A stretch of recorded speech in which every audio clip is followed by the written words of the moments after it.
you.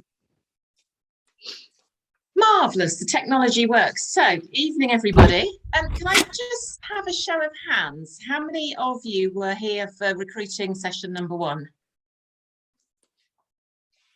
Or have watched it? Some of it, half of it. Part of it, some of it, most. Okay, that's fine. Thank you. I'm going to refer back to a few little things, that's all. So what I shall do is I will share my screen. And for those of you who know me or are getting to know me, I'm quite relaxed about these things. So if you want to use chat to put questions in, that's probably the best way with a few of us on the call. And then Helen, can you turn it down? My trusty assistant here will let me know if there's any questions in chat that we need to stop for as well. So let's do this. So we know that our mission for 2022 is let's make a difference.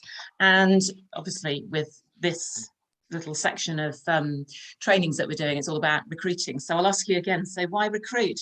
And my answer is always, why not? Because actually somebody shared this business with you at some point. Somebody decided to recruit or talk to you about it. And I always like to remember what an impact it's had on my life. So if I'm feeling nervous about talking to somebody about joining my team, thinking about the business in whatever way, I always think, well, do you know what? If I hadn't had the opportunity, I would be doing something very different right now, I'm sure. So let's have a quick look. Last week we looked at finding sparkles, so finding the people that you think there is a great reason why they would benefit from joining our business. So this week we're going to build on that with, really part of it is going to be what we say to them, maybe what we should send to them in the post. My favourite bit, how to overcome objections. Well, I don't know, I just enjoy the challenge, I suppose. And when they say yes, so that's when we do our little happy dance. But to start with, I want to look at our mindset, because I think it's really important that when we start to contact somebody about joining, that we're in the right headspace for all of this. So I guess one question to ask yourself is whether you really want to recruit. Or do you just think you should recruit because your upline's told you, or Sian's mentioned it, or I've emailed you about it? I think you've got to really want to share our brand, to have those conversations and just build that trust and build the confidence in the other person that you're being honest about what you're telling them. And when you have the conversation, remember the power of questions. So you don't know what you need to tell them until you've asked a few questions. And there's this great book called Questions Are the Answers. I'm sure there's excerpts of it on YouTube and goodness knows where else, from Alan Pease. And when I read this book, I really had a massive light bulb moment about we need to ask questions. We can't be mind readers. So if you don't ask questions, so for example, with skincare, we're probably all reasonably au fait with moisturizers. Probably you could list 5 or 6 sell. But if a customer or a guest at a showcase or a party says to you, oh, I'd like a moisturizer, which one should I have? Well, you don't know which one is right for them until you ask them a few questions. How would you like your skin to feel? What's your main skin concern? All those sorts of things. So it's the same with recruiting. Unless you ask a few questions, you give them 101 ways and reasons for them to join. But actually, you're probably just over talking and you get on your soapbox about, Neil Girard Remedies is amazing and blah, blah, blah, blah, blah, blah, blah. And actually, we need to think of the 80-20 rule.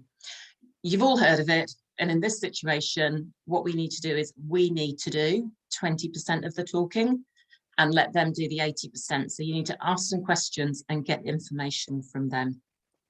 All right. Sian, any questions up there so far? No, okay? It's all good. All right, maybe I'm making sense. So with your mindset, I love this. You can change the she for a he or a they, I don't mind. But I think this just comes back to when you believe you can do something, you'll really get on and do it. Another way that we talk about this is whether you think you can or whether you think you can't, you're probably right. But I like this glittery one because there's also that saying, isn't there, about she leaves a little glitter wherever she goes. And I kind of like that with the idea of sparkles, that you can believe in what you're about to do. So let's have a look. Now, thinking about your sparkles, I think last week we talked about different ways of contacting them, and I'd like you to just put 1 or 2 words into chat. If you were joining now, how would you like to be contacted?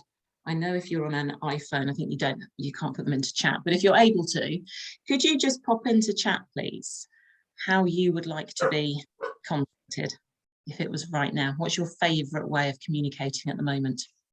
I'm just going to stop sharing for a moment just so I can have a look and see if I can get chat up. There we go.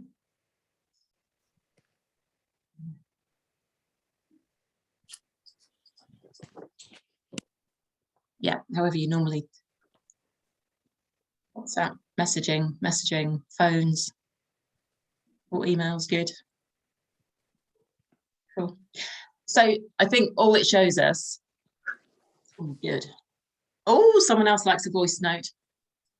Is that because you, yeah, I quite like leaving voice notes because I lose the will to live some days with typing things all the time. Yeah, text first for Anne, yeah, to open it up. So I think we've got something from each of those. So we go back to making sure that we communicate with the person in the way that feels most comfortable to how you would normally contact them. So if you'd normally pick up the phone, then pick up the phone. That's perfect. Okay, let me share again. Right. So what do we say? Now, I've just put a few little ideas here. So with let's go with a conversation, a phone call first. You've got to make sure that when you pick up the phone and you speak to somebody, have in your mind your reasons that you are calling them. So the little asterisks that you put next to your sparkle list. Oh, and by the way, I hope you did your homework from last week. We're not marking it. It's entirely up to you. You are an independent consultant. So if you did your list and you've got some extra little asterisks next to people's names about people that you think would benefit from joining you, when you give them a call, you need to warm up. Bear in mind, whenever you contact somebody, so whenever our phone rings or whenever a message pings through, you're generally not expecting it. So it's going to be a surprise for the other person that you're contacting them. So you have to do a warm up, don't you? You know why you're ringing, but you need to do the hi, how are you? I remember you loved the hand cream when we met. I've been thinking about you because when I last saw you, you really loved the frankincense hydrating cream. All these sorts of things, and make sure that you use your language. Again, last week, I think I mentioned, you shouldn't use my language, my vocabulary. You shouldn't think, oh, Sian's on my shoulder, she would say this. You need to sound really credible when you're talking to people. So use your own language, whichever words you feel comfortable with, the phraseology you would use. Make sure that you build that rapport, because when you sound like you're much more comfortable in that conversation and you build the relationship much more quickly. So if you're ringing them, I just, out of politeness, always say, have you got time for a quick chat? The reason I'm calling you is because, and get to that reason quite quickly so that it's not weird. You know, we know when someone rings us that you haven't heard from a while and for a while, and you're always on the end of the phone thinking, what do you want? What do you want? You're kind of on tenterhooks. So get to that point quickly. Make sure that, you know, they're clear about what you're going to talk about, and just check to make sure it's okay to have that conversation at that point. If you're messaging, again, you need to get a little bit of rapport. So the hi, how are you? Been thinking of you because da da da. And of course, particularly with Messenger, we don't know whether they can reply straight away. So don't feel put off if they don't reply straight away. They could well be doing something else and can't reply. Always put yourself in the other person's shoes. And again, this is something I talk about with whatever we do, to make sure when you're thinking of calling them, think about how you're being received. When you message somebody, think about, okay, they might not be replying to me straight away, or does this sound too quick to go in with the information? Have I done enough of the hi, how are you, been thinking about you type of conversation to warm it all up? And if you're calling somebody and it's not okay to chat at that moment, just say to them, the reason I was calling you was because of, I was thinking about you and your treatments, and I know we've talked before about you wanting organic products. I was just going to have a quick chat with you about that. Just then ask permission and say, would you like me to pop something in a chat for you in a Facebook Messenger or whatever, or I could pop something in the post. So actually you've then got another reason to follow up. So we'll get back to what you put in the post a little bit later in the call before those questions pop up. And when you're having the conversation, it's not a brain dump. It's not just a monologue. It is a conversation between two of you. So make sure that you hold some of the information back, and as the conversation flows or the messages flow, you will get all the salient information out as you move along. But don't just go, oh yeah, and I want to tell you this, and the way you join is this, and what you can do is this, and the training we have is amazing, and blah, blah, blah, blah, because we all get so excited because we're so passionate about what we do. So make sure that you just hold back a little bit. It's, a little bit playing hard to get, I suppose. Any questions moving along, Sian? No, no questions. I just wanted to say, it reminded me as you were talking about what we were saying last week about not fixating on one person. And I think, your homework was to highlight 5 in particular on your list that you had put stars next to their names to kind of make notes of the reasons why you'd starred them. And I think it's quite good to start a conversation with 2 or 3 people at the same time. So if you're setting some time aside to message or WhatsApp or initiate a phone call with people, if you've got 2 or 3 on the bubble at the same time, it stops you fixating on that one person. I'm sure there are several of us on the call who've sent a message and then kept checking. Are there any blue ticks yet? Are there any blue ticks yet? Has she read it? Yeah, Claire's laughing. I'm glad it's not just me. And actually, if you've got someone else to message, get on with doing that. So your whole life doesn't then revolve on the speed of that person's reply. And even today, I love my mum dearly. I read a message that I literally was on my way out of the door, had a bit of downtime today, and I read it and I didn't reply.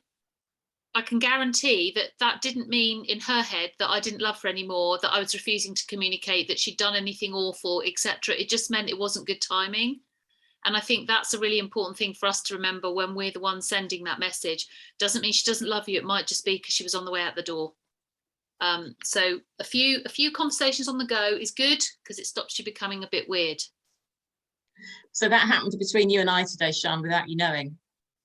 So I messaged Sian earlier today with something, and she didn't read my message straight away. Da, da, da. So then I'm thinking, oh, I hope she's all right. And I was like, oh, stop it, for goodness sake. Well, especially as you were the one that was telling me to get out and smell the roses a little, or at least see the snowdrops, rather than being on my phone all the time. So the irony is there. Yeah, all right, I'll get back to the training.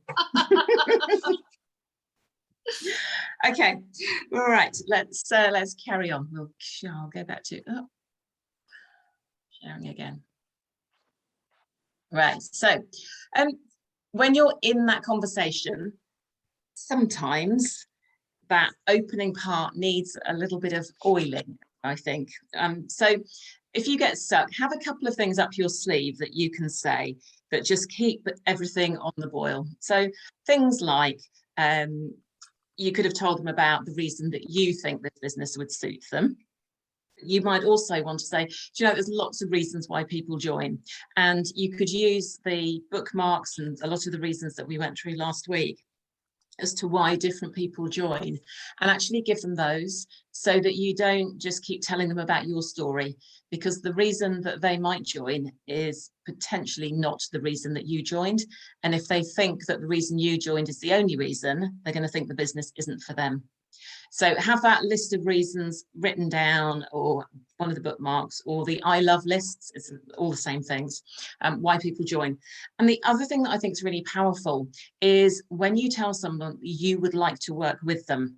I think you'd be great at this business because I'd really love to work with you because I think it would be fun. When I met you, I knew that it would be great to work with you. And with that, as long as you're being honest, then you're again building that trust, and you're also building their confidence about them joining you. And I don't think there's, you know, anything nicer in the world than somebody saying, actually, I would love to do this, you know, to see you in this business. I'd love to work with you. I think it's a really lovely thing to say. Now, we know people join for lots of different reasons. You've probably heard of this reason, season, lifetime in different walks of life. But we know some people will join because they want a new challenge and to meet new people. Some will just join in the lead up to Christmas, and there's you know, lots and lots of people that do that because they want to pay for Christmas, or they're saving up for something else big. They're saving for a wedding or an extension on their house or a deposit for something or whatever it might be, and then they think they'll leave once they've paid for whatever it is that they were saving for. And many of those people, either if it is the Christmas thing, they will either keep coming back and paying for Christmas every year, or actually they get hooked and realize that this is a nice way to earn money all year round. And then some people will join and will stay and develop a long-term career. So any of the options, as we know, is totally acceptable. So if somebody wants to join and dip their toe in the water right now, that's perfectly okay. Now, again, more information for this conversation. You may have heard of the in, out, you, me. And it doesn't matter what order this is in the conversation. And some of it might come out as questions from them during the conversation. So just as long as you get some of these things in along the way, without it being a monologue, then we're all good. So the in bit is how they register. And in fact, I think it's probably a good idea if I just show you exactly what to send. Oh, come back. If I go back to my website, and when you want to send somebody the link for them to join you, you need to send them just a one-click link. So you need to go to the how-to menu on your website. Please make sure it's your website, that you're not sending them the link to join anybody else. And then you click on join us. I'm sure many of you have done this 100 times before.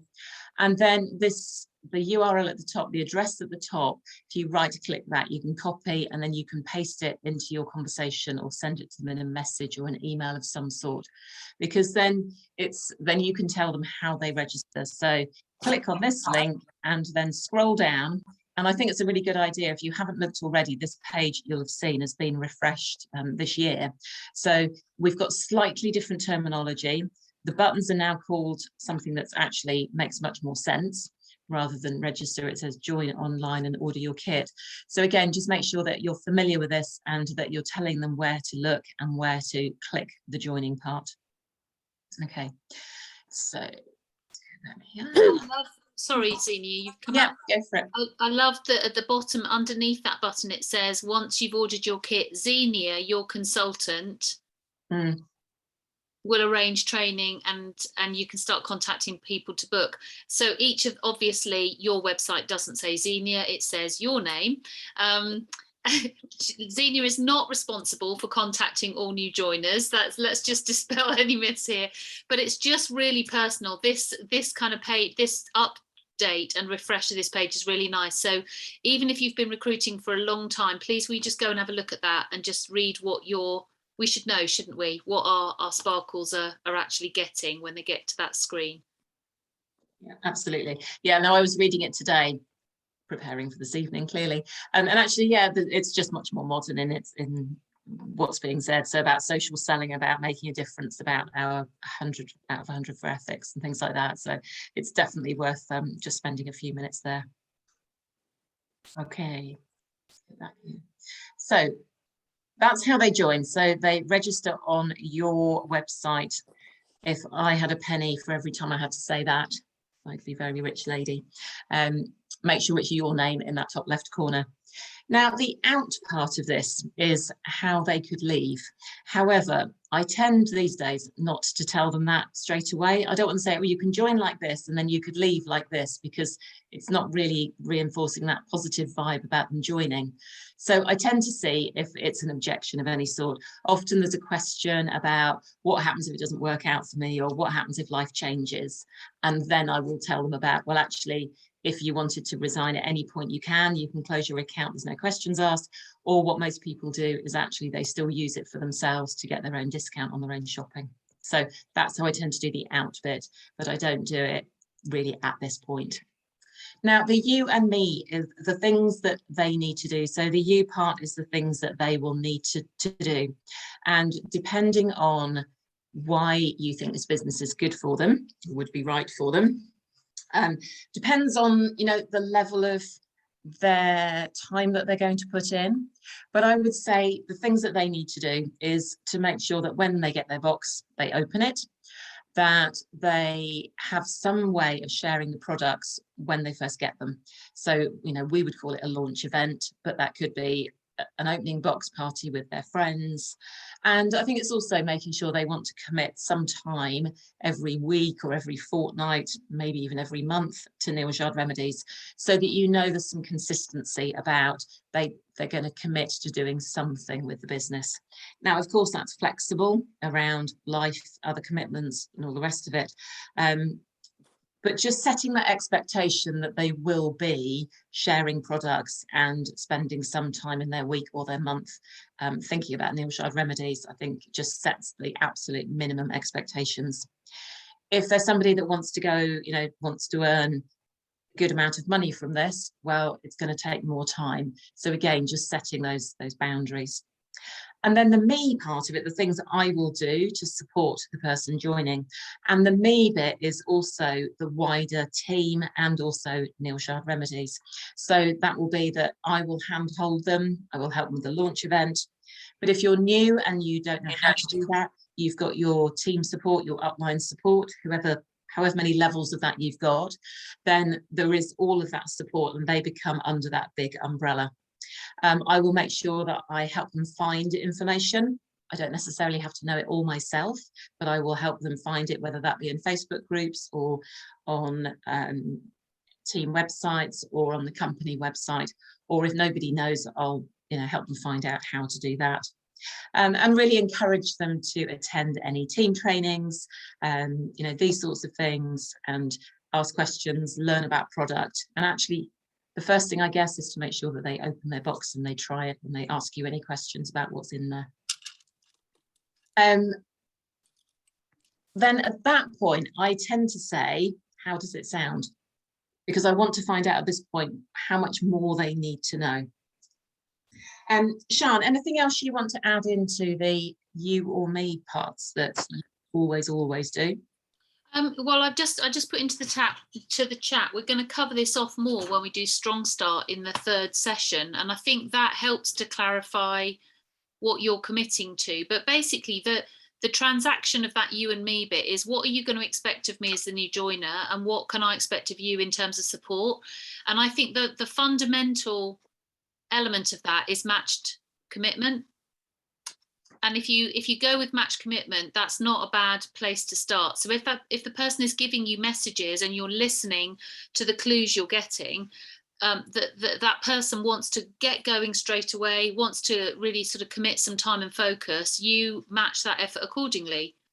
And we all know that it would be a bit kind of pressurizing, I guess, if that person wants to start really slowly, is not wanting to invest a lot of time, but you're pinging off instructions and ideas of things to be doing and places to be looking to read material and blah, blah, blah. It doesn't match. So it's about really listening to what the other person says. And I used to say to the kids when they were younger, listening doesn't mean waiting for the other person to stop talking so that you can. And actually that's quite appropriate for recruiting, because you'll get a lot of information that gives you really good clues as to how to support that person if you listen to the stuff they're saying. And it's as much information receiving as it is information giving. And I think because we're conscientious, we tend to err more on the information giving side of things. It doesn't necessarily make us good supporters. Absolutely. It means we're just very passionate. I like that, Maddie. Yeah, listen to understand, not just to hear. Yeah, that's great. And that's sometimes really good to reflect on that and actually ask questions back if you're not sure, if you haven't understood properly. It's perfectly okay to, just to ask another question, just to clarify things. And I think some of those questions can be to understand what that person wants. So you need to be able to say, it helps me to know how best to support you. to have some idea of what sort of time or focus you want to give this, and then really hear the answer. Because otherwise, how are you going to know? You'd be falling over yourself to get it right, but it's just easier to ask the question. Yeah. Always. Yeah. Okay. Gosh, steaming along.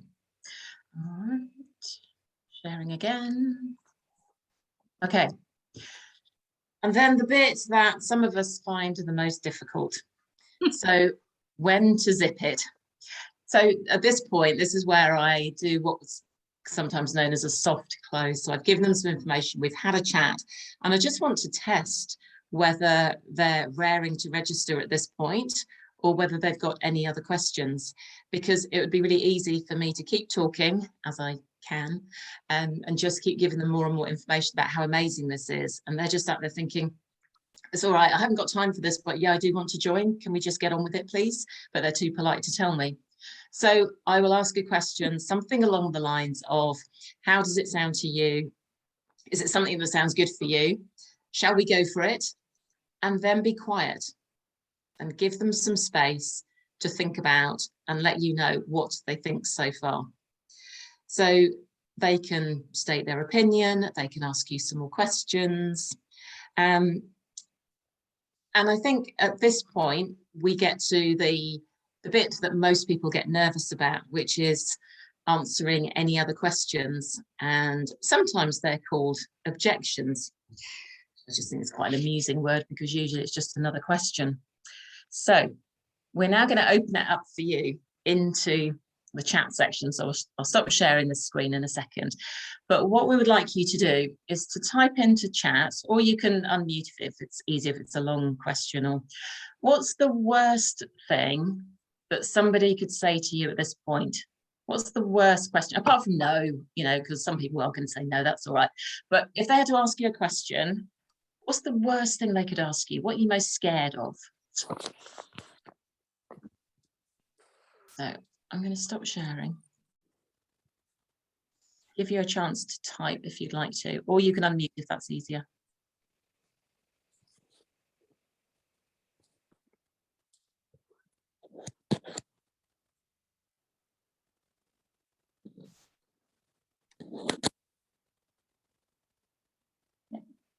Okay, so Louise has asked, how much money do you make at this?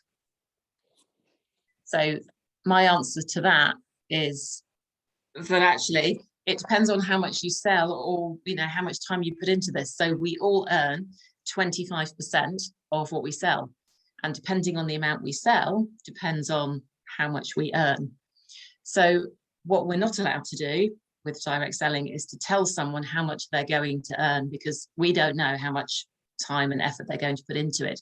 You know, in days gone by, when direct selling had quite a bad reputation, people would be promised that they would earn what I would always describe as telephone numbers worth of money. So it was always, you know, oh, you can earn, you know, however much, that, a significant amount. So it's much more about depending on how much time and effort they can put in. Now, I think it's okay to say there are people who earn an awful lot of money from this, and people that earn money to, you know, pocket money, or, you know, saving up for something money. So I don't think, unless you're happy to, I don't think it's necessary for you to share exactly what you earn. Sian, what do you think? Well, I think it's a dangerous game, because it totally is a number lifted out of a time frame. So I've been a consultant for 12 years and I've got busy recruiting. The answer to that question has changed millions of times in the last 12 years because the income changes. So you lift a number out of a time frame. I think what's important to do is to establish what is going to make a difference to that person. So in answer to the question, I would say, can I turn the question around and ask you how much you're hoping this will make, or how much would make a difference to you in the near future, and what would be a nice to have in the future, you know, beyond the now? Because let's face it, we all know that this is not a earn millions tomorrow kind of job. So I think there's a danger. I don't think it's about being secretive about the money, but I think if you say, well, for me, it's X, it's a one moment in time comment, and it puts a marker in the sand that might not be appropriate for that person. Yeah, does that help, Louise? I guess it's answering your question, really.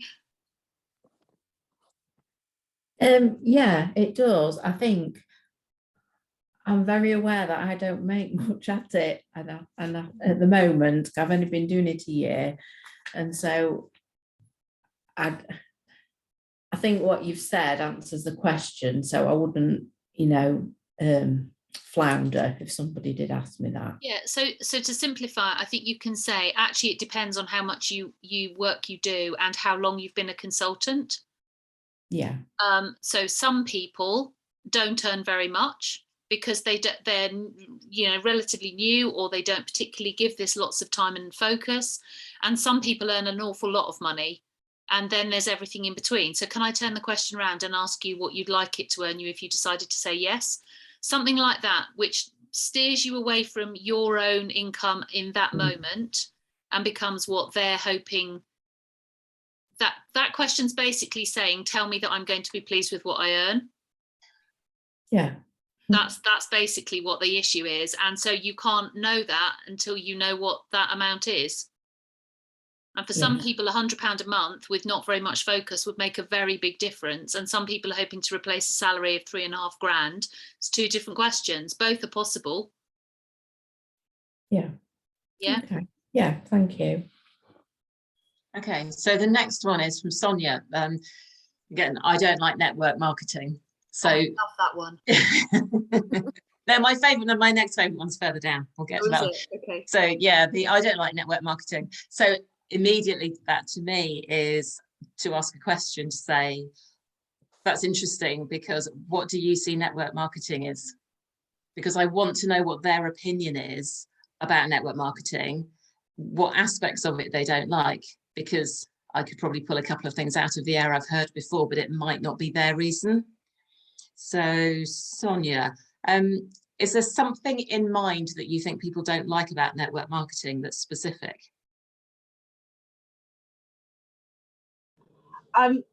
It's just something someone has said in the past. In a conversation on Facebook, they've said, I wasn't actually asking a question, but they mentioned, they go, I don't like that. And I've been thinking about it a lot recently, thinking, right, so there will be other people out there that will have that objection. How would I answer that? So like you say, it's best to ask them, what do you think your opinion is? I know that, like, if they ever turn around and said, oh, well, it's like pyramid selling, you would just turn around and say, well, that's illegal for a start, and we actually have got a product to sell, or, you get, because that's only if you've got nothing to exchange, isn't it? So we've got a product or a business, that's what we can sort of sell on. But yeah, it's just, there are people out there that are very anti, but I think it's like you say, because of the negative, because it's not really well known in this country at the moment. I think it's starting to become more popular, but yeah, it's just when people say that, it's sort of, it has actually made me a bit sort of tempted to sort of exclude her so she can't see any posts that I do post. So, but I should be able to like be proud, speak to her in a way that's like proud of what I do, and because we are able to offer people an opportunity, and we've got to focus on the benefits. Yeah, on the positives, yeah. And I think sometimes if I get that comment, again, as Sian said at the beginning, I get away with saying things are a bit cheeky sometimes, but my immediate response in my head is, do you think I would be part of something that wasn't ethical, that wasn't above board? What do you think is changing my personality that you think that I've joined something that's a bit unsavory? So it's that question about, that's really interesting. What makes you say you don't like it? Which takes me on to Lorraine's question further down, which I think we'll go to next, because I think this is part of it, and this is my favourite question. How much commission do you take from me? Because I think that some people is like, oh, you're going to make money out of me.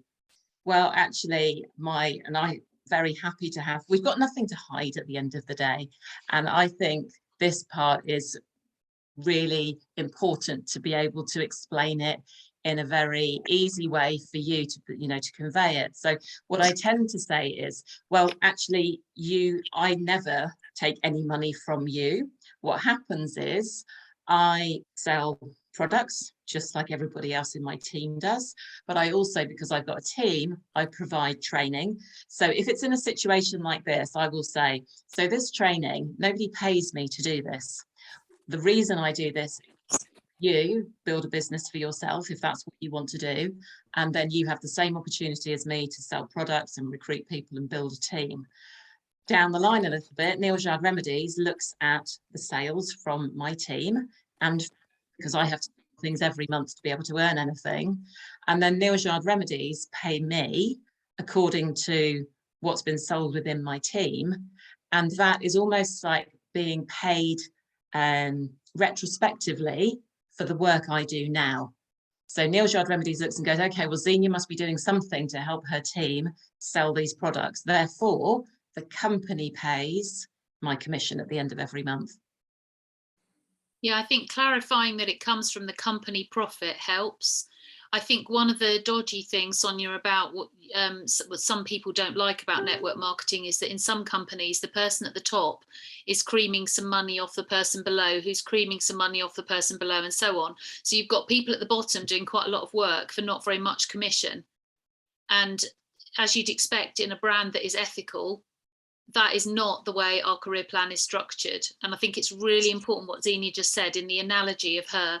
She earns nothing from her team unless she's selling product herself. That's a really important thing. And even when you're promoting leaders within the career plan, you actually have to do the same as your leaders have to do to be paid as leaders with everybody else who's not under another leader. So actually you're always matching what your leaders are doing. And that's a really ethical way of doing it. And most people are happy for the company profit to pay somebody some commission for supporting and training their team. I don't know anybody who'd think, well, that seems a bit wrong. In fact, if they said, no, they don't pay me, I just do it for the good of my own health, they might be more likely to object to that. Well, they should pay you, you can imagine. Yeah, absolutely. So Sonia, that might be part of it. That's why I was thinking I'll just tie that question in there, because that could be part of what they're thinking. Lorraine, does that help for you with that question?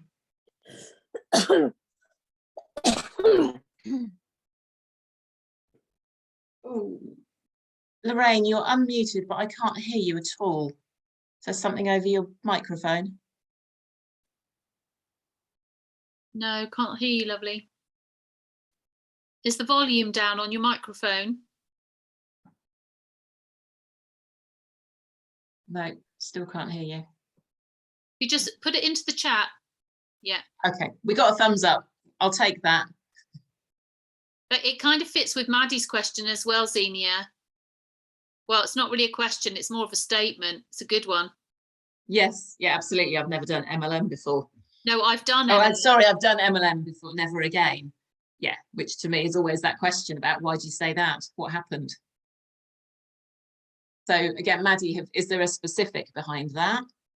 Oh, yes, she was very adamant.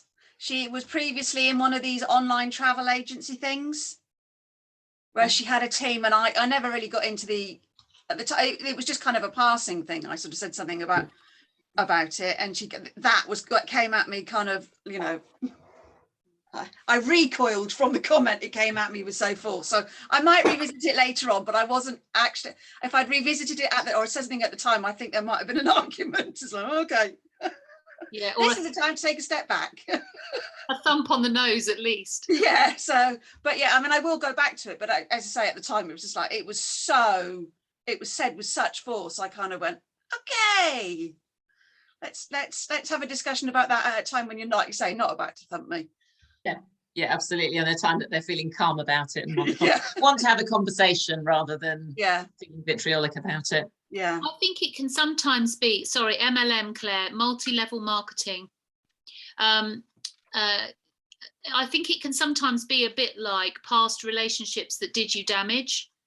You know, people can come at this with a bit of baggage, And I think it's a good thing at that point to remember it's not your job to persuade that person to join. Maybe the best fit is to be a customer or a host. It is just, but I think Zena is absolutely right, giving them a chance to say, goodness, whatever happened. And as I said last week, question and then another question. So when they say, well, the worst thing was such and such, don't leap in and say, well, we don't do that. So, you know, you can empathize at that point and say, man, I'm not surprised that has given you a bad impression. Was there anything else that went wrong? And give that person the chance to verbalize it. I think there's also some power sometimes in taking something back. So she's expecting you at that point to persuade her, because that is the negative connotation of pushy MLM practices. So if she's been burnt by it, she's going to expect the same. And if you say to her, well, you know, all I can say is I'm really glad Neal's Yard Remedies is not like any of the things you've just described. And if ever you want to chat about it, let me know. That's the opposite of what she's expecting. But yeah, sometimes the damaged ones are the hardest to convince. But if they do decide to join, they're the most loyal, because if they do join and this is a very different experience, then they're in 100%. I'll practice on some sort of virginal types first, then, ones that haven't been damaged already. Yeah, that's good. Yeah, definitely. And then we had about 3 questions, which were all kind of in a similar vein of, do you have to have lots of friends? And I don't know anybody, just as a statement. So again, I mean, this is something that used to come up for me when I first became a consultant. I'd actually moved to a new area, which was 100 miles from my old where I used to live, and it's 40 miles from where I grew up. So I didn't really know anybody. I don't have kids, so I don't have that school gate experience of meeting mums at the school gate and building a network that way. So for all the things that people could chuck at me going, oh, well, I haven't got this, and I haven't got this. And I'm like, I am the living, breathing, basically Billy No Mates at this point in my life. And so I was doing events, which I know we haven't been able to do for a couple of years, but actually doing school events, local fairs, that was how I built up a network of contacts. So that might be, you know, going to a school fair. I'm not a school mum, but I can still go and meet people at a school fair. I can meet the teachers who become hosts. I can meet, you know, the parents that become customers and then become consultants. So I don't think it's about having friends that buy from you. And in fact, I think the complete opposite. Some of my worst parties have actually been with friends because they were doing me a favour but weren't really interested in the product. So I think that's another way of thinking about, you're not selling to friends at the end of the day. None of us want to be that person that somebody crosses the road to avoid us. Yeah, and it's interesting because over the years, as you have more and more of these conversations, you'll hear objections in both directions. So some people will say, no, I don't think I'm going to do this because I don't really know anybody in this area. And some people will say, I'm thinking of doing this because I don't know anybody in my area and I want to get to know some people. It's about perception. Yeah, always. And then Jane's asked, how many consultants are in my area? Another favourite. It's always a goodie. So my answer to this one is, how many consultants do you know in your area? Because usually the person, well, they've either come across a lot of people or they haven't come across any. And actually, none of us know how many consultants are in our area, because even so with this group, Sian and I have different teams. We've joined forces to do some training, and I know within the group that's on screen here, some of us live really close to each other, but we've all got really flourishing businesses. So my feeling is, either if they've come across consultants already, unless they're in a very small friendship group with them, everybody's got a different social circle. So, you know, who I know, my neighbours, my social contacts will be different from somebody else's who might be a consultant. And the flip side of it is, if they don't know any consultants in the area, then even if they're in the area, they're not very active, or they certainly don't cross social paths. So I think, again, from either side, it's, as Sian said, it's about perception, isn't it, of too many or too few. Any other thoughts, Sian? Yeah, I think it's about opening up the conversation on who they know and what their social circles are, because I think sometimes objections come out, as a question, like, how many consultants are there in my area, which is basically asking for reassurance that there's enough marketplace for that person. So I think start with absolutely what Xenia said. Well, how many have you seen? How many do you know of? And you can never answer that question because it would be out of date by tomorrow morning. Even if there was some system to find out in advance of a recruiting conversation, it could be out of date by the next day. But I think actually it's about saying, okay, well, let's explore how many people you know and what the marketplace potential is. So you're almost kind of beginning a contact list, not formally, but in chat, to help people begin to see their potential, rather than worrying about what anybody else is doing. Yes, absolutely. And I think that the other side of that is either, is there a market share there for me to have, or are the products popular enough that other people using the business that is actually worth me joining? So again, I think there's a flip side to that about, are there too many or too few? It can be the wrong answer for somebody either way. So it's just, again, questions. It's always about asking a few more questions. I think it's also a bit of a naive question, because what is a consultant? A consultant could be somebody who's buying their own stuff at a discount. You might have 3 in your road, but they'll never be active at fairs and events or booking parties or putting things through letterboxes, or even chatting about the business and handing out samples. I was going to say something similar, Sean. I was actually at an event recently, and there was another Neil Child Remedies consultant there who I'd never met before, but who is local to my area. And it was fascinating talking to her, because we both do our businesses in almost entirely opposite ways. So she's a therapist and uses it exclusively in her treatment room, but she doesn't push it beyond that.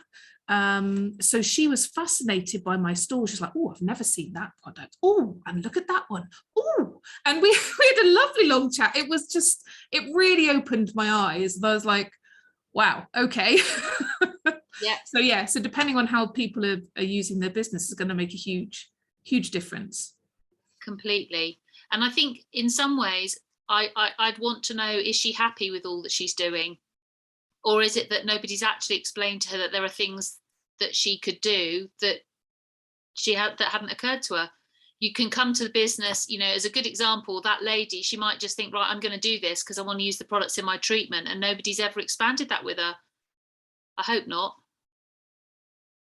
I hope she's not in either of our teams. Yeah, I was just thinking, Hazel, what's her name?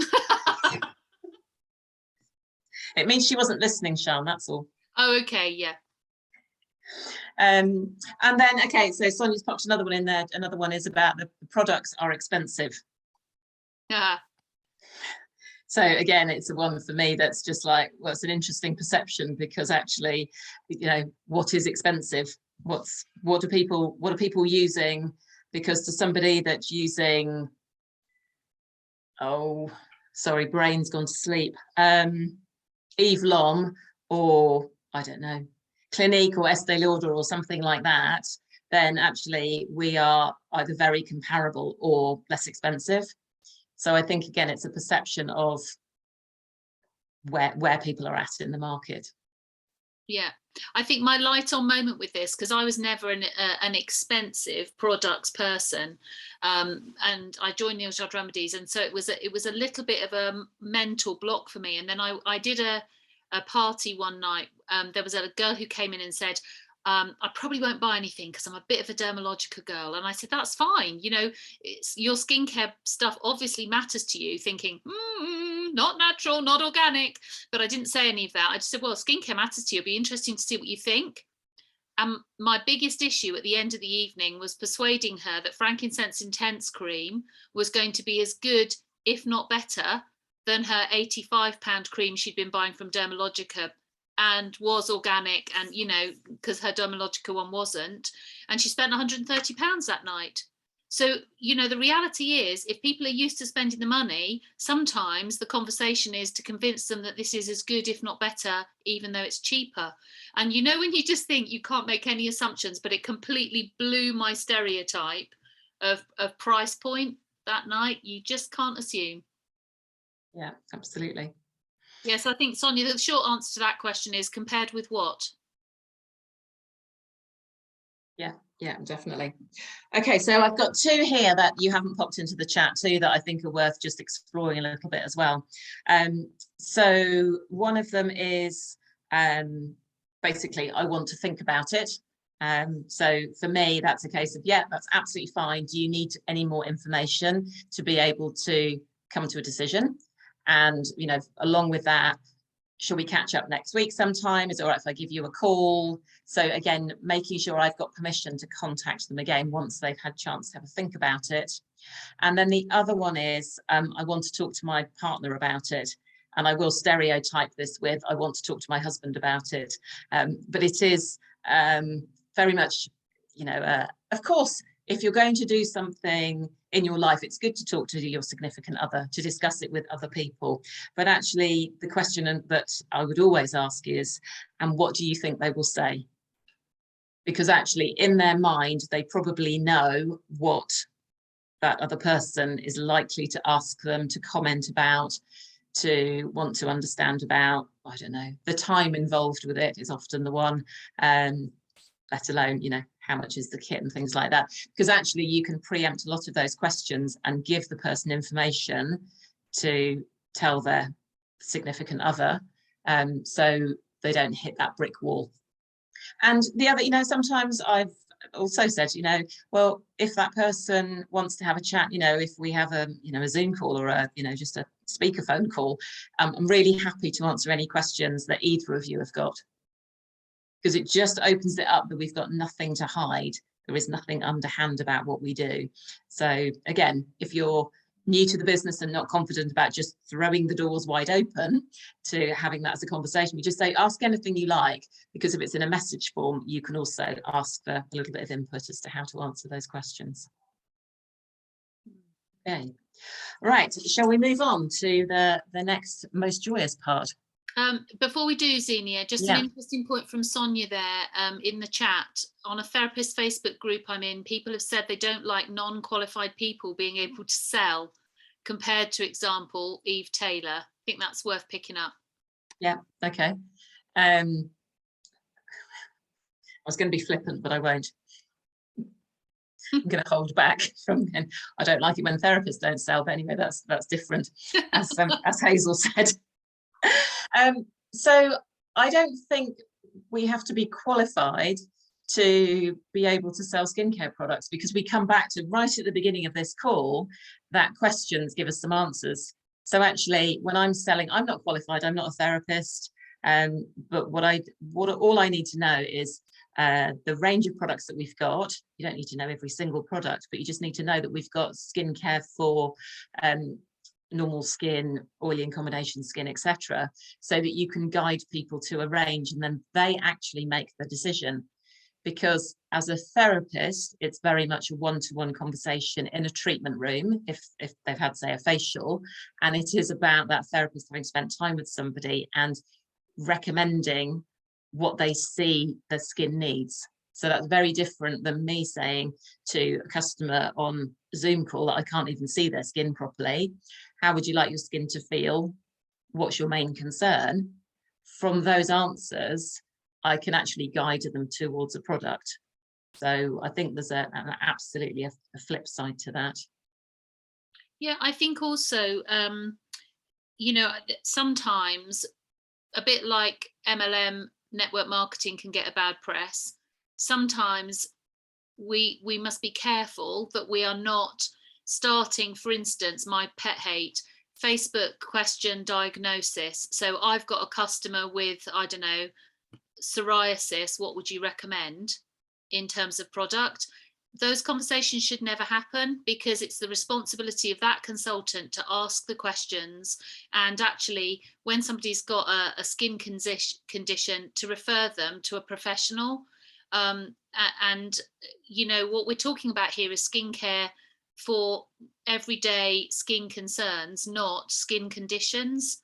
So I think it's a problem that we can sometimes err on the side of caution and steer away from that kind of diagnosis over Facebook discussion, and that will help our cause. But at the same time, we're not dealing with skin conditions. We're dealing with just everyday purchases for people who don't have, you know, concerns more than any sort of normal oiliness or shine or acne or, you know, that kind of stuff. You can tell Yeah. I'm not a qualified therapist either. Yeah, I think sometimes we want to be too helpful. Yeah, it comes out of That's- good motive, doesn't it? But it doesn't help the cause of the point the therapists are making. Yeah, absolutely. I think the other thing, Sonia, just to counter with the other lady who won't stock, is and I think that's okay sometimes with objection, is just to say, if you don't mind, I'd just like to offer an alternative perspective. And if you get permission to do that, to be able to say, actually, what you'd have is a credible brand who've been market leaders in organic skincare for 40 years, a range that you can retail to clients, the vast majority of which they can pick and choose what they like to be able to use in their own homes between treatments, as well as quality products for you to use in treatments. So my question is, what's your alternative to that? I just think you're missing out on such an opportunity. But you're absolutely right, Sian, it's asking permission to give that point of view. Because if they don't want to hear it, then there is no conversation to be had, and they will hear the defensiveness instead. Yeah. And you wasted Alternatively, breath. you can do what Hazel's put in the chat, Sonia. I'll leave you to read that. But again, it's not our job to persuade, guys. Some will, some won't. Yeah. Okay, let me just share again and we'll get on to the happy stuff. But hopefully that helped you with some of those questions that you just think, oh my word, what do I do with that? Yeah, and if you're not in a conversation with that person and it's in Messenger, phone a friend, do a Chris Tarrant. You know, if you get a sticky question, ping it over to somebody. Yeah, absolutely. So on the upside of this, when you've said, how does it sound? Shall we get you registered?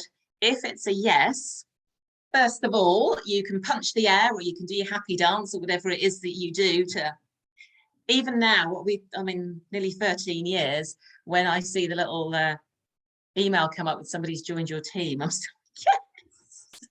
I do that with orders as well. I'm easy to please. So making sure that you send the exact link to your page to register, as we talked about earlier. And they might want you to go through it with them at that time. So if they want to talk through, you know, click on the link themselves and actually just talk through each of those pages just to know that they're doing it properly. That's absolutely fine. They can do that with you. They may say, oh, I'll register this evening. You say, great. And I always just say, please do make sure that you click the link that I've sent you to make sure that you join me directly, because I know, you know, now we've got this conversation going, you know, it would be a shame for you to log on somewhere else.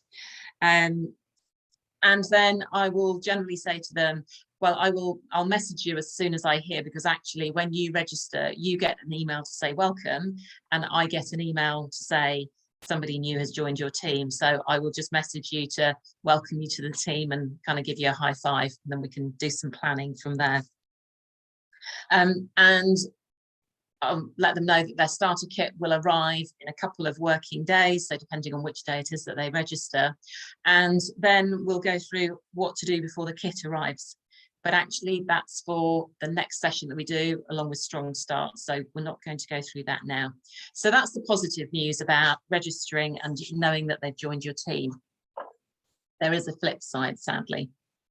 So if it's a no or a not now, then I'll ask if they would like me to pop some other information in the post. Now, a couple of you may have received an envelope today. Let's have a look who's on the call. Maddie seems to have an envelope that she's waving around. And Lessa, I think you might have had an envelope as well. Okay. So, I don't know. So what happened was, a couple of leaders, which should have included me, but I have to go hands up, it didn't happen, were sending out what they would send as an information pack to a couple of people that we knew would be on the call. So, Maddie, you've unmuted first. So do you want to Just open your envelope? before you do, I- Maddie, for those of you who are not that familiar with Zoom, you can change the view Yeah. so that you've got the one person who so if you change it to speaker, you'll get a close-up of Maddie, and then you'll probably see her envelope a bit better. If you're on a phone, as soon as Maddie starts talking and I stop, you'll get a picture of Maddie anyway. But if you've got a picture with lots and lots of small pictures, change it to speaker. Well, I'm going to keep the envelope anyway, Sean, because I don't think I've ever had an envelope that says Smiley Maddie Breach on. So I'm going to pin it on a wall somewhere in here. Right. And the winner is... Can you bend your camera down a bit, Maddie, Yeah. so we can see what you're opening? Yeah. Fab. Try. Watch it land in the... There we go. Is that better? Yep. Okay. So I have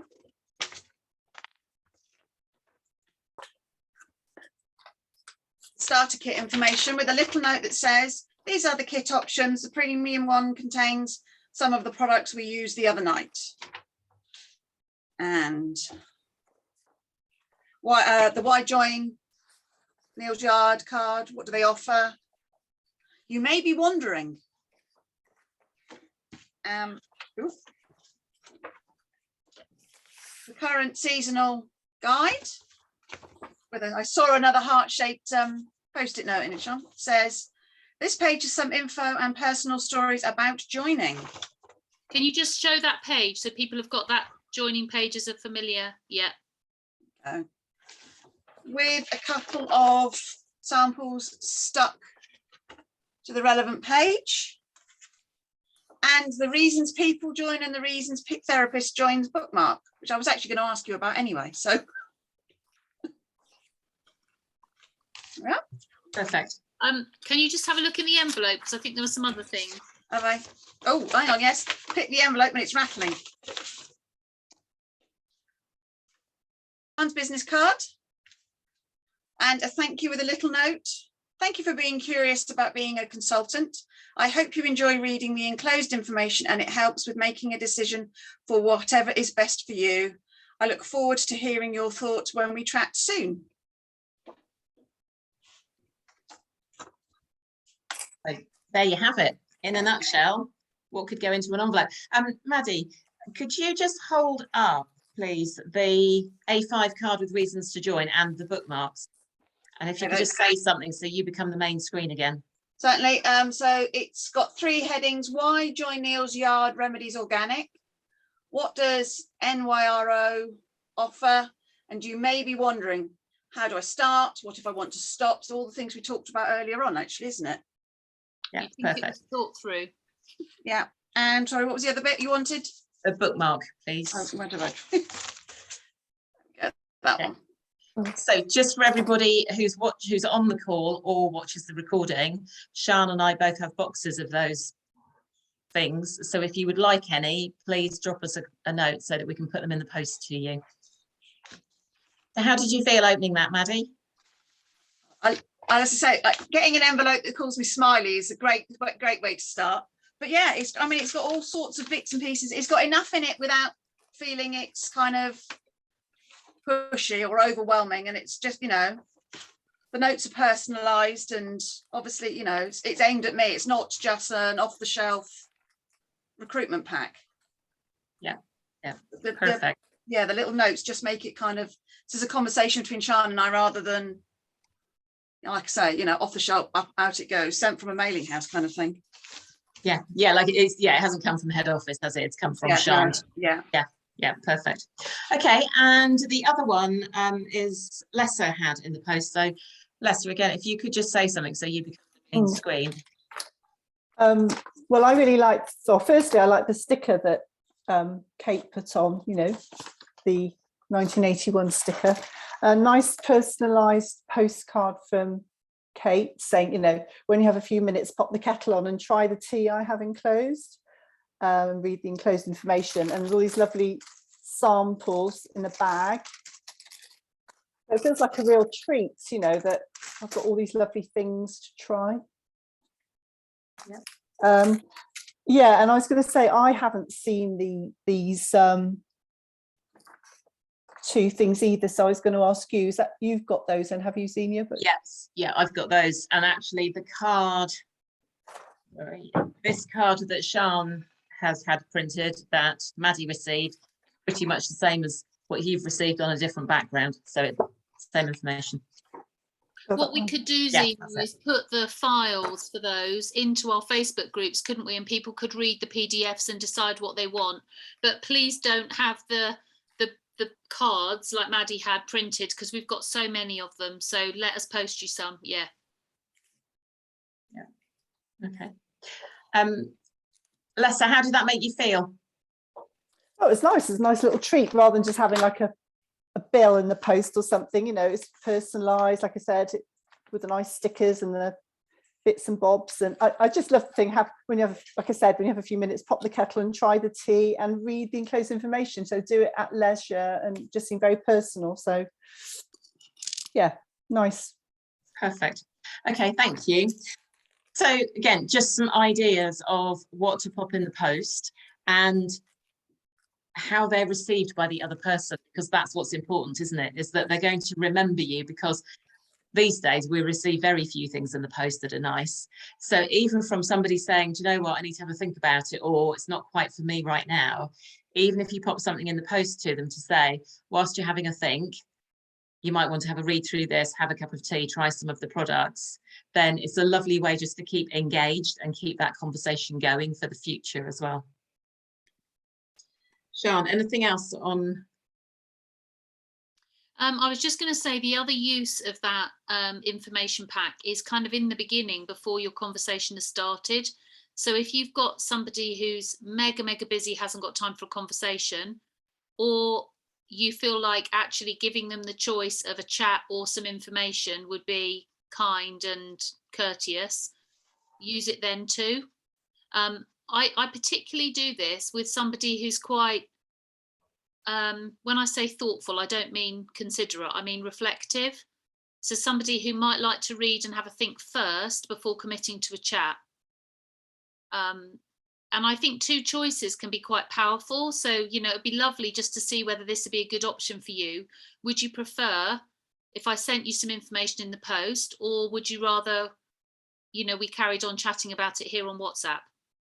Or would you like me to send some information in the post, or shall we arrange to have a cup of tea and a natter about it sometime? And then it's kind of up to them, and they're from the beginning directing the conversation and the way that it's going to go, and that helps to breed independent consultants. Absolutely. Laura's got something she wants to say. Yes, you can, Laura. Go for it. You may unmute.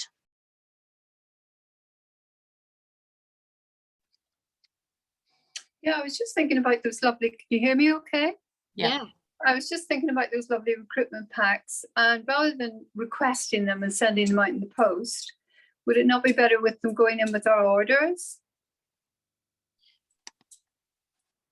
It's a team thing, Laura. So it's Oh, not okay. something that comes from you the can't- yeah. company. Good, yeah. And I think actually what's lovely is you can drop things like those bookmarks into any order bag. It doesn't have to be, I like calling them curiosity packs. It doesn't Okay. have to be someone who's curious about joining, because we can't always guess whether somebody's interested, can we? So actually you can drop those in whenever you like, but it's not something that would be centralized. And one of the things that was interesting about what Lisa and Maddie were saying was just how personal it is. It felt like it's a relationship building exercise. Oh yeah, I don't mean that. What I mean is, you know, when we ordered our products, you know, I know that we do the personalization side, and I would rather do that with people. But what I mean, just the information. Oh, I see. As in You know, ordering business tools. Yeah, yeah. Like ordering so many, say you need 3 recruitment packs, for instance, you know, and then you can do the personalization from your end, definitely. But it'd be just good to have availability rather than you know, having to contact Zinnia or yourself, or, you know, and it's an extra workload for you as well, isn't it? Yeah, but as we said, we get paid for it. Eventually. That's a good, Yeah. that's a good reason to do it. That's a We'll good. Yeah. always go out and recruit, but no pressure. No, I'm joking. But yeah, thank you for that. Yeah. I think it's one of the things that at a senior leader level, we are having conversations about what the company resources are for recruiting. In the meantime, you know, just make your own version of the thing. I loved some of your ideas in that one, Kate, and I shall pinch some. And, you know, it's not about doing it like me or Kate have done it. It's about making it what you want it to be. And what I'd say is, if you're going to be asking lots of people, potentially going to be sending lots of packs out, have some ready. You know, why don't you just have a few in the drawer or in a little basket, good to go, that have got all the contents. And then you're not thinking every time someone says, yes, I'd like some information, oh golly, what was in that again? Much quicker to have a few made up. Yeah, absolutely. Okay, so we've dealt with a yes, and we've dealt with a no or a maybe not now.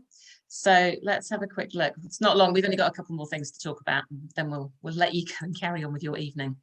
So, of course, if it's a no, it's what we talked about last week. Just remember, it's about best fit. Not everybody is going to become a consultant. We need customers and we need hosts in our business. So don't, you know, as Sian said earlier, don't fixate on that one person. Are they going to join you? Because actually, if it's not the right thing for them, they're much better off being a great customer or a great host for you than being a consultant that doesn't set the world on fire. Now, quick reminder that we've still got this incentive going. So this is a recruiter reward that is available until the 18th of February, which is this Friday. So if you recruit between the 4th and the 18th of February, then you receive a free Women's Balance foaming bath, which you'd get on an order between the 22nd of February and the 4th of March. So that's still there, which is an unusual thing for us to have a recruiting reward. So really lovely thing that will come to you as a well done. Okay, so your action plan for this week.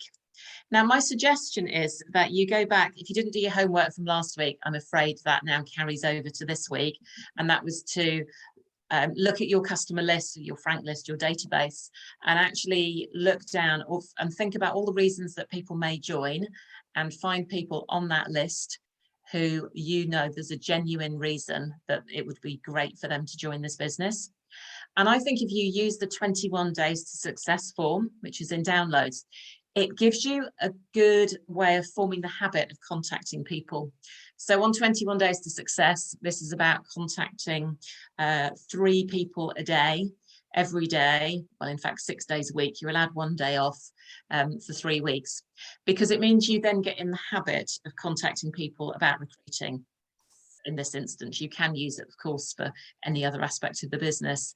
And as we talked about last week, I would start having conversations or sending messages to people that you think might say no, because those are the ones you can practice on. And then if they do say no, you're not disappointed. But I think using that as a form is a really good way just to get you into the habit of having those conversations. From those, make sure that you diarise any dates and follow-ups that you need to do. So time goes so quickly at the moment that make sure if you said you're going to get back to them on Monday, that you pop it in your diary, however you do that. Or if it's I want to think about it for a week, then just say, okay, was that all right if I contact you next Tuesday? Perhaps I can just ping you a message and see what you think. But pop them in there, and then you've got permission to follow up with that person. And then please report back to Sian and I about how you're getting on with those. And the final thing to put in your diary is coming to the next session in this series, which is the Strong Start, which is Wednesday, the 2nd of March. It's at 8 o'clock again. It's the same link as you've got for this one. And on that, it'll be for when somebody starts, obviously when someone said yes and they've clicked on the joining page, that they've joined you, and then it's how to make sure they get up and running well and they continue as well. Okay, so I have one final thought for the day, the week. So you've probably heard us talk about Simon Sinek. So he's somebody great, really interesting to follow. And his thought is, if you have the opportunity to do amazing things in your life, I strongly encourage you to invite someone to join you, which I just think this is an amazing thing that we're doing. And it's a great opportunity that you can ask somebody else to come on the journey with you. Okay, I'm going to stop sharing there. Lovely quote. Yeah, he's good. Okay, Can I have a final thought? yes, All right, we've got time. go Okay. for it. The first one is why you should report back to us. That is because actually some bespoke coaching specific to your results is what's on offer. That's not about us collecting the homework. It's just being able to deal with a few bumps in the road, cheer you on. It's the privilege of the journey. Having somebody else who can just kind of untangle anything that comes along with the first few people you've spoken to. And we're all so different. That needs to be one-to-one. So it's the difference between training like this, which gives you the theory, and coaching, which is helping you to get the practice into reality. And I think the last thing is what Xenia started with about making a difference, because that Simon Sinek quote there, somebody was busy already making a difference and offered you the chance to join. So all you're doing is paying forward what you were offered. So I guess the question we all ask ourselves as we go into tomorrow is, okay, so who are the first people I want to make a difference to by offering them the chance to join something that I said yes to? And I think that's incredibly powerful way of paying it forward. Yeah, and that's a lovely way. And I think paying it forward for so many things is great. And we're here, so why not let somebody else do what we're doing? Yeah, and if they decide that they want to be a customer or a host, having had that conversation with you, at least they're never going to say, why did you never tell me? And they're never going to go and join someone else because they didn't realize they could join you, because that really hurts. It does. You only do that once. Yeah, absolutely. Oh, I didn't know you did that. Yeah. They said I could join them. Ah! Oh, see, Sian does it now. She just lets it out too. It's not just me. Yes, bang head on desk at that point. I don't want to leave on that point. That's not good. Right, let's go and pay it forward. Read anything by Simon Sinek is the last point, I think. Okay, Or okay. watch him on YouTube. Yeah, perfect. All right, thank you everyone for joining. It's been lovely to see you and share lots of ideas. Hopefully you've got lots of answers to questions, and keep in touch with anything else that you need. Absolutely. Bye for now. Thank you. Bye. Bye bye.